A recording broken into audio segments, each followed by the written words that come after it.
Η Παρθένος σήμερον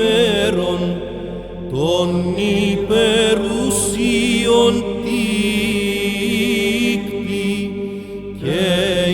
γη το σπήλαιον το απροσίτο προσάγει άγγελοι μεταποιημένων δοξολογούσι μάγοι δε μεταπ αστέρος οδηπορούσι δήμας γαρ